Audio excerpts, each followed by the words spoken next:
You too. Miss you. It's been forever, like a week.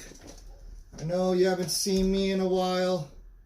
Like I always tell you, just go on Ask a Veteran on YouTube channel or Pedro H, which is this channel as well, and you can ask any question to any veteran, and I will do my best to answer that question or ask that veteran in that war era about their experiences. Just leave a comment below, please. That's all you need to do. And I'll get back to your question on the next channel on every Wednesday. Since there's no questions, I do a normal news event towards military or the government. And there's a lot going on, especially with the coronavirus. But it's not really military-wise right now for the U.S. In other countries and other states, they probably posted the National Guard. All I can advise you to do is save masks for doctors. And if you're sick, for those people, if you're not sick, I wouldn't recommend wearing a mask. If you want to, you could buy those high-tech military-grade ones. And, of course, wash your hands and your phone, since most of you use that phone in the bathroom. I do. Don't bite your nails. And, of course, don't touch near or around your face unless you washed your hands. Little update so you guys can and gals can live safely. So I'm going to get dabbed out right now and tell you my current events for the military. I'm burning everything.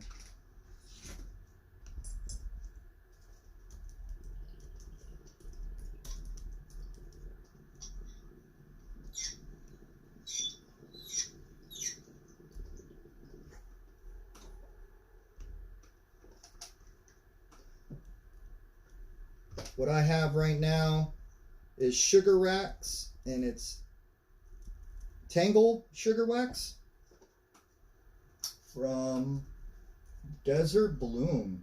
It's a local dispensary here. Used to call them Kmart weed, but they kind of upped their weed, I feel, or their pot, their cannabis, and I feel that it's probably now Target weed.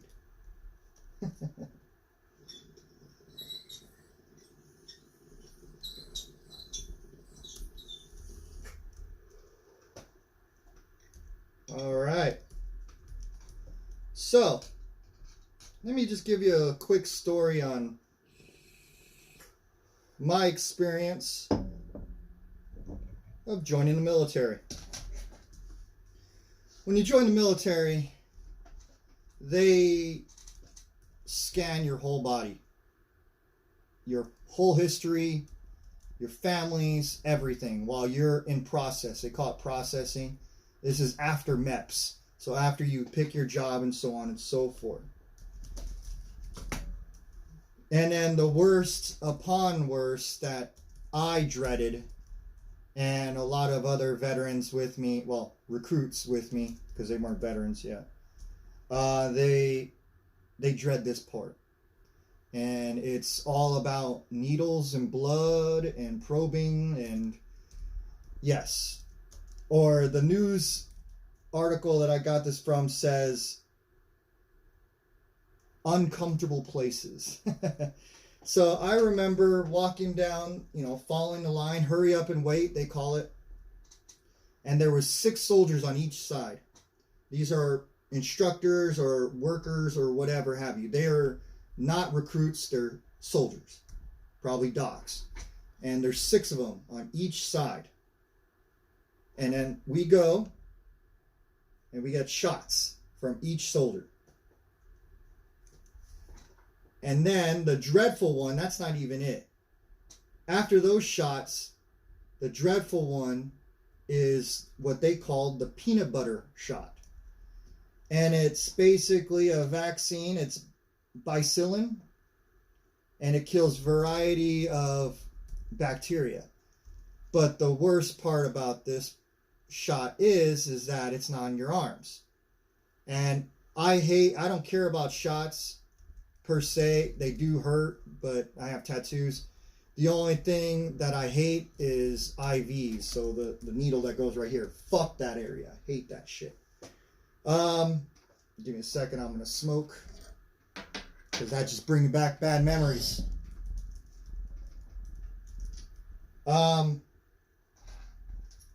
They make you get the peanut butter shot in a vulnerable position, on all fours, if you will. Oh yeah, you like it.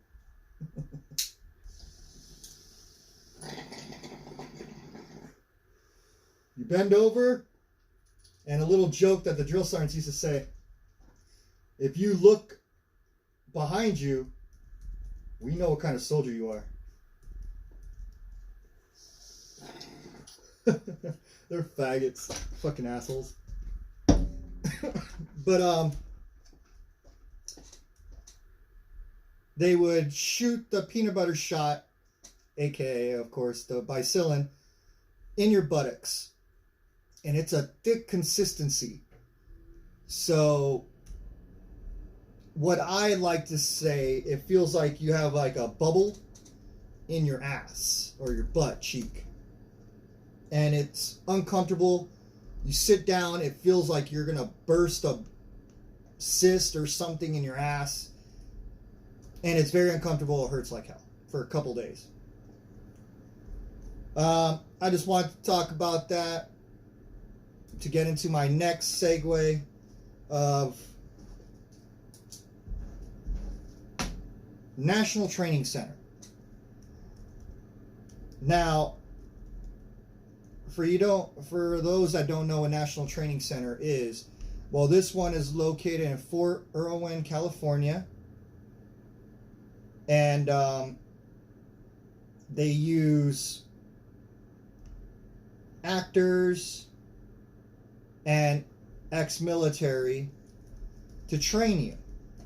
So for 2 months, you're out of your duty station, whether you're at Fort Leonard Wood, Fort Carson, Fort Benning, they don't care. Wherever you're from, you leave that for a temporary deployment for 2 months to get training from these actors, these experts, on to do your job or to survive combat in combat areas. So they do a 2-week pre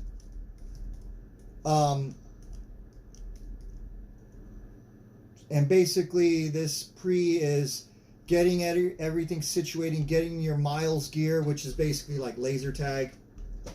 And it's fucking awesome.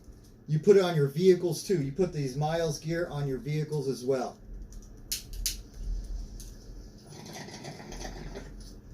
And you use blank rounds. Every time you fire your weapon, it shoots a laser, i.e., and hits your miles gear. You wear it on your helmet, you wear it on your body, you wear it on the vehicles, and you walk around for a month straight in the field. No showers. Granted, the females do get a shower because, you know, menstruation. And only whatever everyone's job is. So if you have cooks, guess what? You're going to get some hot food.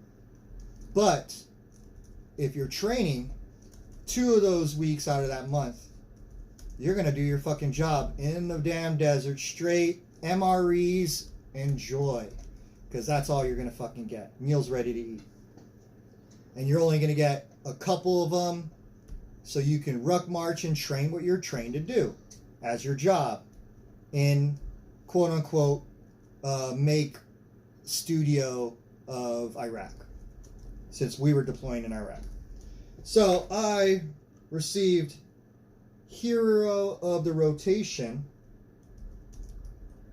and I'll just show right there. Basically,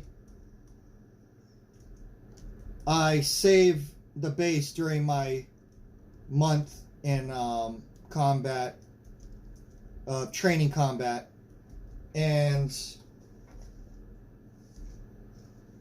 I was only an E1.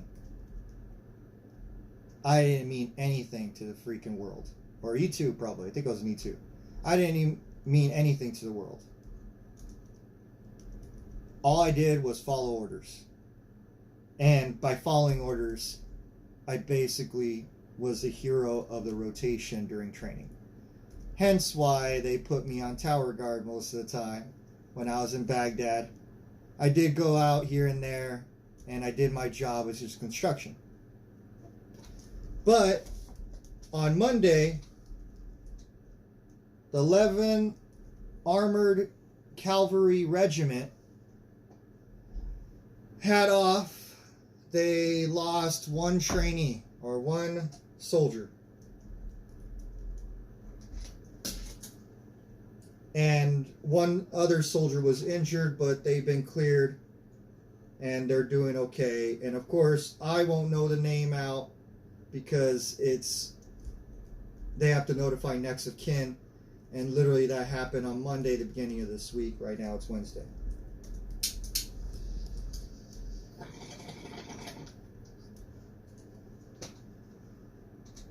And it was a vehicle accident, and that's how that soldier died.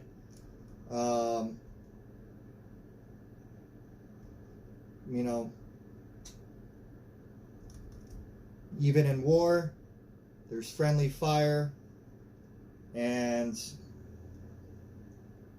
in this friendly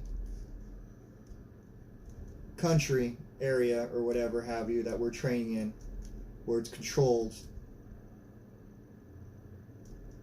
you know, a vehicle accident is common. People die every day. I hear 5 minutes. Every single 5 minutes there's an accident caused by a vehicle collision. I'll try to find those stats and put it on the description below.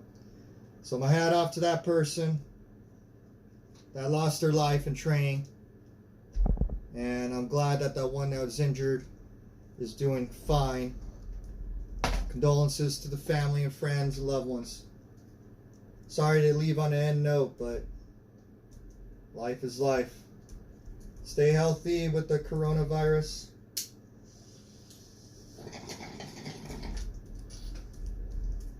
That's why I use a bong condom, aka it's called a mouthpiece, as a word piece, not like piece as in a piece of jewelry or something.